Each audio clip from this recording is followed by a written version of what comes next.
कुछ ऐसा जो कुछ लोगों के साथ घटित होता है, संभवतः कुछ हद तक नहीं। खैर, मुझे नहीं पता, शायद हर किसी को नहीं, लेकिन जैसे मुझे यहां वहां झटके लगे हैं और मुझे बहुत तीव्र जैसे झटका लगा है। जैसे जब मैं अकेले ध्यान कर रहा था तो किसी ने मुझे पीछे से बहुत जोर से धक्का दिया। एक से अधिक बार। तुम्हें पता है, हाथ हिलता है, हाथ पैर हिलता है, लेकिन कुछ लोगों को जैसे बहुत तीव्र चीजें मिलती हैं, जैसे आप जानते हैं, रीढ़ की हड्डी में गोली लगना या बांह में अनैच्छिक हलचल जो बस चलती रहती है।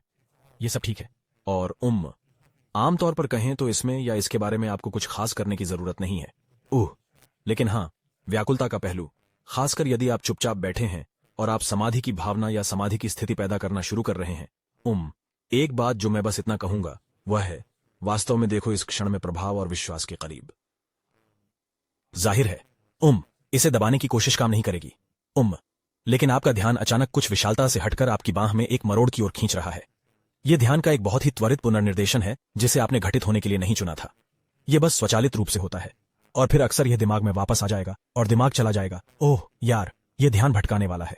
तो यह ऐसा है, ओह क्या मैं अपना ध्यान वापस अंतरिक्ष में रख दूं, या क्या मैं इसे बस बांह पर रखूं, या मैं क्या करूं?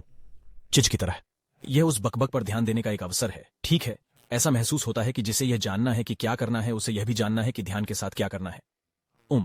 या यहां तक कि बस बहुत ही सरल लेबल व्याकुलता। ये एक व्याकुलता थी, या ये एक व्याकुलता है। मैं इसके बारे में क्या करूं? और फिर एक बार जब आप पहचान लेते हैं, ठीक है, एक विश्वास है जो कहता है मुझे यह जानना होगा कि इसके बारे में क्या करना है, या यह बिल्कुल एक समस्या है। ठीक है, वहां एक विश्वास है। अब मैं उस विश्वास के पीछे क्या महसूस करता हूं, और अक्सर यह आपको कहीं ना कहीं एक प्रकार के भावनात्मक स्वर या शायद एक भावना की ओर ले जाएगा। आपको निराशा महसूस हो सकती है, आपको उदासी महसूस हो सकती है, आपको गुस्सा महसूस हो सकता है। आप कुछ भी महसूस कर सकते हैं, लेकिन यह हल्का स्वर हो सकता है। हालांकि अक्सर उस धारणा को ढूंढना ही आपको किसी चीज की ओर ले जाएगा, और यह वास्तव में चक्रों में या मध्य रेखा में कहीं एक अनुभूति मात्र हो सकती है। और यह मददगार हो सकता है कि मैं उसे छू सकूं और पूछ सकूं कि मैं इस समय वास्तव में क्या महसूस कर रहा हूं। क्योंकि मुझे लगता है कि हमेशा नहीं, लेकिन अक्सर वे ऊर्जावान, वे कुंडलिनी गतिविधियां वगैरह भावना शरीर में किसी चीज से संबंधित होती हैं। लेकिन फिर आप इसे ठीक करने या सुलझाने का प्रयास नहीं कर रहे हैं। यह तब तक चलता रहेगा जब तक ऐसा नहीं होता। लेकिन मैं यह जानता हूं कि चेतना की उस तरह की विशालता में बने रहने और विचारों को उठते ही घुलने देने का एक तरीका है। और लेबल भंग करने के लिए, भले ही हाथ फड़क रहा हो और शरीर हिल रहा हो या हृदय गति 170 हो, तब भी वास्तव में एक विचारहीन स्मार्ट हीट स्पेस बने रहना संभव है।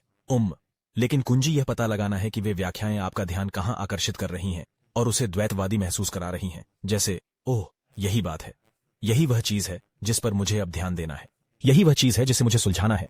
मुझे लगता है कि ध्रुवीयताएं निश्चित रूप से शरीर के अंदर संग्रहित होती हैं। मैंने देखा है कि मेरे अपने शरीर में कभी कभी यहां और वहां जैसे कुछ सूक्ष्म ऊर्जा तनाव और ध्रुवताएं या शरीर की गतिविधियां, और ऐसा होता है और यह लंबे समय से वहां है, और कभी कभी बस इसकी खोज कर रहा हूं, इसे शांत कर देंगे। दूसरी चीज जो आप कर सकते हैं वह है जब आप उस उत्साह को महसूस करते हैं और या उसकी ऊर्जावान, देखें क्या वास्तव में इनके बीच कोई सीमा है। जैसे मान लीजिए आप एक विशाल चेतना की तरह हैं, या मन शांत हो रहा है या शांत हो रहा है, या कुछ विचार हैं, लेकिन एक प्रकार की आरामदायक विशालता और चेतना की भावना है, और फिर एक बांह को नीचे झटका देना सही है, या एक उल्लास या आनंद की अनुभूति।